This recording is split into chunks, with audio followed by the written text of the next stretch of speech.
on the 10th of December 1941. A task force of ships are off the coast of Malaya. They're hoping to launch a surprise attack against the Japanese, who they think are in Kuantan. The head of the task force is the HMS Prince of Wales and its captain, John Jack Leach.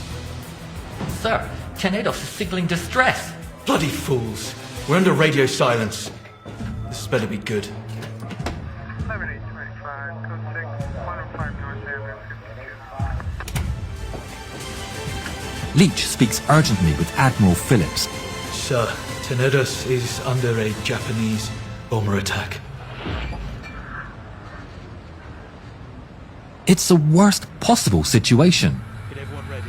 With horror, they need to accept that the Japanese have found them and the entirety of Task Force Z is within range. Outside, the air trembles with the engines of Japanese aircraft.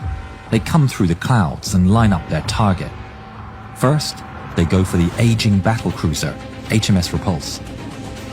The bombs are away. They scream down towards the ship, and a tall column of water erupts on the starboard side, followed by several more on the port side. Captain Tennant of Repulse orders, "All hands to action stations!" A 250-kilogram bomb screams down. There's an enormous explosion as the bomb hits the Repulse amidships. The captain is thrown to the floor, as are the rest of the bridge. The bomb has penetrated through the port seaplane hangar and devastated the armoured deck below. It's a scene of carnage as the fallen lie around the hangar. Repulse emerges from the fray with a plume of smoke coming from her upper deck where she'd been struck. Damage report. No critical damage. Her speed, though, is unaffected and she steams on, emitting just the faintest smoke curl. On the Prince of Wales, Leach turns and gives an order. Action stations. Repel aircraft.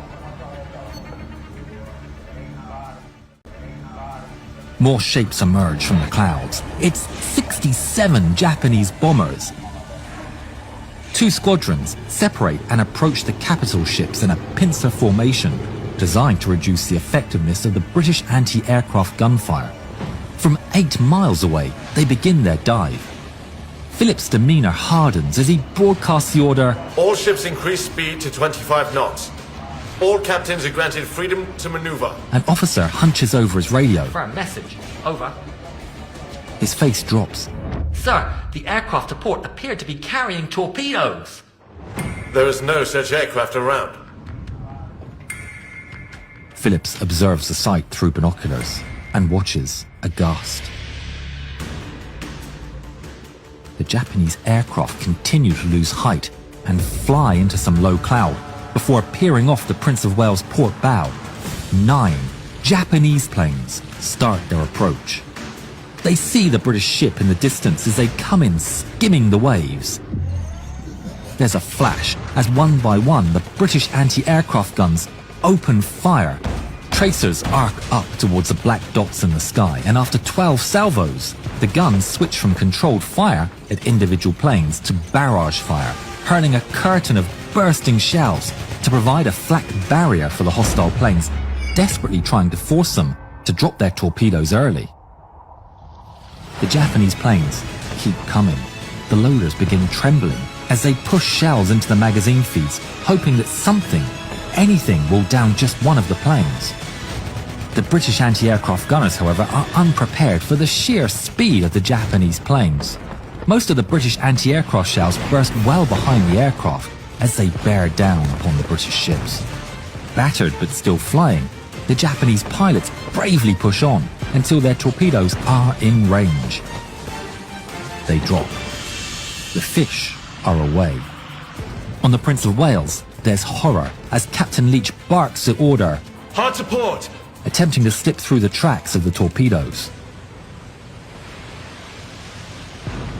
Meanwhile, the Japanese bombers are too large and too fast to pull away quickly, and they fly straight at the Prince of Wales, machine gunning as they go, reaching the battleship well before their torpedoes do, and causing disorder on her decks killing and wounding sailors as they approach. The British gunners are now firing at near point-blank range. A Betty bomber takes a flak shell to the wing, which snaps it from the body, causing it to spin and dramatically slam into the water. But there's no time to celebrate. 2 torpedoes move straight towards the ship, and there's no avoiding a hit. All the men aboard brace for impact. The first one strikes. A pillar of water erupts on the port side of the Prince of Wales and punches through the outer hull, but thankfully there's only limited flooding. Moments later, the second torpedo strikes the Prince of Wales under her stern, blasting open a hole some 4 meters high and 6 meters wide. It's a critical blow. There's now a direct route for water into the very heart of the ship, sweeping sailors off their feet and drowning the ship's engine room. Her speed immediately starts dropping as water floods into her. Emergency pumps are unable to stop the steady rise. The sailors continue to attempt repairs, wading through water now waist deep to get to the hull. She begins listing to port. On the deck, the gunners keep shooting to the point where the air can almost burn the skin, but their rounds explode behind the Japanese planes and the men brace for another impact. All the sailors can do is watch, wait, hold on and hope.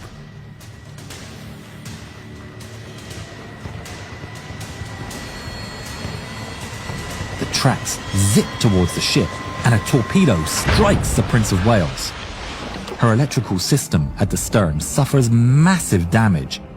Without power, both the steering motors are dead. The Prince of Wales is a sitting duck. She's now a death trap. Captain Leach orders, Flood the void spaces of the starboard torpedo defense system.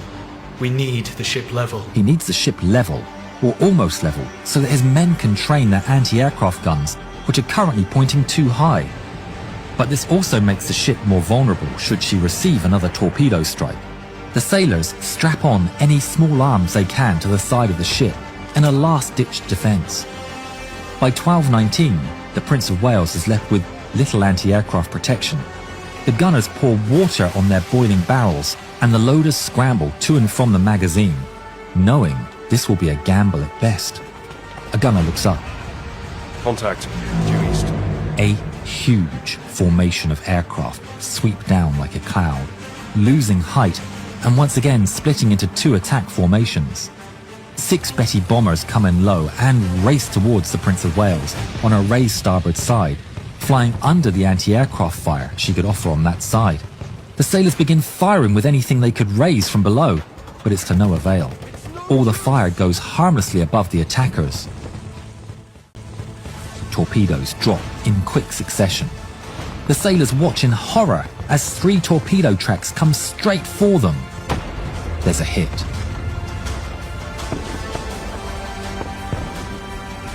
A jagged hole tears right through the ship as the first torpedo blows clean out through the other side, the force of the current dragging sailors under and out of the ship. The second torpedo strikes almost directly under B turret, shooting a plume of oil and water up the side of the ship. The final torpedo strikes the unarmored section of the hull, where there is only 1 inch thick steel. There's nothing Captain Leach can do. The steering gear of his ship is completely useless. Meanwhile, the Repulse is putting up a valiant defense against her attackers. Captain Tennant turns his great ship swiftly towards the diving aircraft, readying his vessel to pass through the tracks of the torpedoes that he knows are coming. The torpedoes drop, and as they run in the water, they leave a telltale trail of white bubbles. Captain Tennant brings all his seamanship to bear as he manages to dodge the tracks of every one of the torpedoes dropped by the 2 Japanese squadrons, as well as the others coming from the attack on the Prince of Wales going on at the same time. Each member of the bridge holds on as the ship leans and lists from Tennant's audacious steering. The crew speak later with pride of 19 torpedoes missing due to the maneuver, and how the huge ship had been thrown about like a destroyer. Incredibly, he also avoids all the bombs from high-level bombers dropped from 12,000 feet. But at 12:20 on the Prince of Wales, Phillips is left with no option. Reluctantly, he orders his radio signallers to break radio silence and transmit to the rest of the task force to come to the aid of the Prince of Wales and the Repulse. At 12:23, the remaining 20 or so torpedo bombers almost simultaneously pounce on Repulse from different directions. Her main guns keep firing against the incoming enemy. The 15-inch shells fly straight into the water, hoping to create a splash powerful enough to get enemy planes into the waves. But the Repulse crew is out of luck today. The first 8 aircraft drop their torpedoes on her starboard side. Captain Tennant turns Repulse to starboard to dodge the torpedoes again. But then the 3 aircraft attack Repulse on her port side. Captain Tennant can do no more than continue his turn to starboard to avoid the first 8 torpedoes. The deckhands and gunners keep up as much fire as they can, but they know it will make little difference. Men fall to the floor and cover their heads. A torpedo hits Repulse amidships on the port side, but does little significant damage. She continues manoeuvring and steams at 25 knots. Tennant is not going to stop. Set a new heading for... He never finishes his sentence as a torpedo hits. Immediately, 9 aircraft attack Repulse from different angles. 6 planes attempt to work their way round to her starboard side, while the remaining 3 Betty bombers go straight in at her port side. It's a skillfully executed attack. Repulse's engines are still fully functioning, but with her rudder jammed, she's simply steaming in a circle. Back on the Repulse, the gunners don't know what to do. Tell the bridge we can't get a good view of the planes. We need to change course. Enemy incoming! The 3 Betty bombers fly forward, seemingly unfazed by the ack-ack fire the British can muster, and they drop their torpedoes in a slow sequence, as if contemptible of the Navy's attempts to fend them off. And they continue their course, strafing the deck and scattering the sailors as they overfly. Of this! A Betty ignites and spins rapidly out of control and thumps into the water. Shortly after, a gunner levelling his weapon at the approaching bomber sends a shell straight through the cockpit. And the Japanese aircraft explodes in midair. It's a small constellation. 2 explosions tear through the lower decks, immediately causing catastrophic flooding and destroying the engines. Repulse lists to port and looks done for. But the Japanese are not finished yet. At 12:25, the other 6 torpedo bombers skim the waves towards Repulse's starboard side. The men on deck watch helplessly before scattering for cover. All 6 planes release their torpedoes at once. The wait is agonizing. 2 rudimentary shots ring from the guns as the planes fly overhead, but the torpedoes are still coming. There's silence. A rating puts his head over the rail.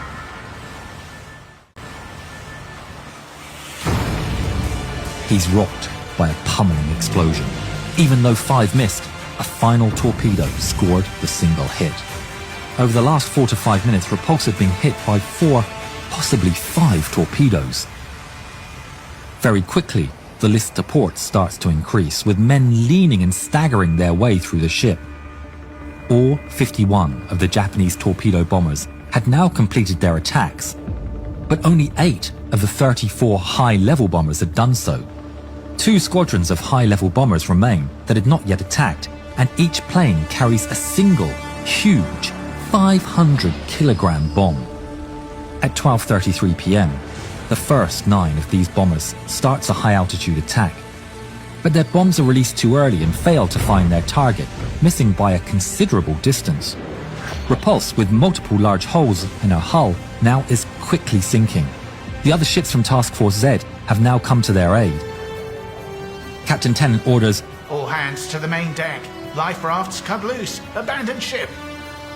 not one man had left his place of duty until being ordered to do so. But now, dozens of men pour up through the hatches from below or scramble down ladders from stations high in the superstructure. The crew start jumping over the side into a spreading pool of oil. As the ship lists further, men begin climbing up the sloping deck and start to slide down the huge raised starboard side of the battlecruiser. Hundreds of men get away in minutes. However, below decks, many loudspeakers are not working, and the men don't hear the order to abandon ship. As she continues rolling over to port, the huge torpedo bulge and its jagged torpedo hull emerge out of the water, and the stern rears up to expose her still turning propellers. The stern then slips below the waves and disappears, leaving her bow hanging in the air, before it too vanishes beneath the waves. Just 11 minutes after the first torpedo had struck her, Captain Tennant fights his way to the surface, emerging by a nearby raft. There's another attack. The Japanese are still not done. A 500-kilogram bomb hits the Prince of Wales, adding to its inevitable defeat. By 12:50 p.m, the end is nigh for the Prince of Wales. She's taken on an estimated 18,000 tons of water. Captain Leach orders all the wounded to leave the ship. This is the end. No. He leaves the bridge and comes down to the quarterdeck, where a large group of his crew had congregated. Gentlemen, she's been badly riddled. We need men to try and maneuver back to Singapore. If you go, that's fine. His Majesty needs every sailor possible. But let's help our old girl out one last time, eh?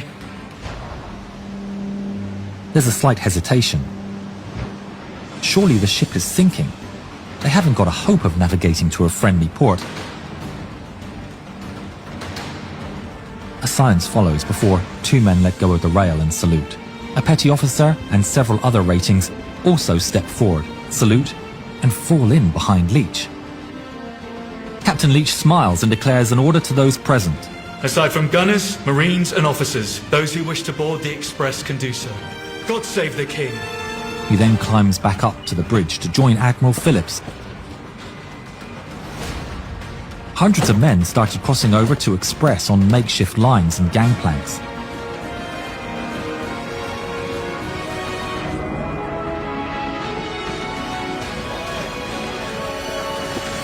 But as the Prince of Wales rolls further over onto her port side and her starboard side lifts, the gap between her and Express starts to widen. The gangplanks fall into the sea, but men continue to swing across on ropes in the cable that still join the two ships. Under the incredible strain, the cable finally snaps. The list to port starts to worsen. It was clear the ship was now beyond any help from aircraft, destroyers or tugs. Leach comes to the realization that his ship's not going anywhere and reluctantly gives the order. Abandon ship. The battleship's starboard bilge keel rises. The skipper of Express skillfully judges the last moment before he's forced to pull away, her hull bumping and grinding on the battleship's heaving keel and almost getting overturned herself. The destroyer suffers a 20-foot gash in her hull from the contact, but many men have been saved. Admiral Sir Tom Phillips remains on the bridge almost to the end. He and Captain Leach, silent, contemplating their defeat. The last reports seeing them alive are at 13:24, when the two men are on the side of the horizontal ship.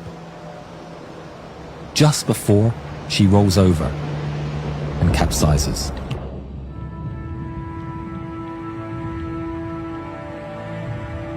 The destroyer Electra sent a simple signal to headquarters in Singapore. HMS Prince of Wales sunk.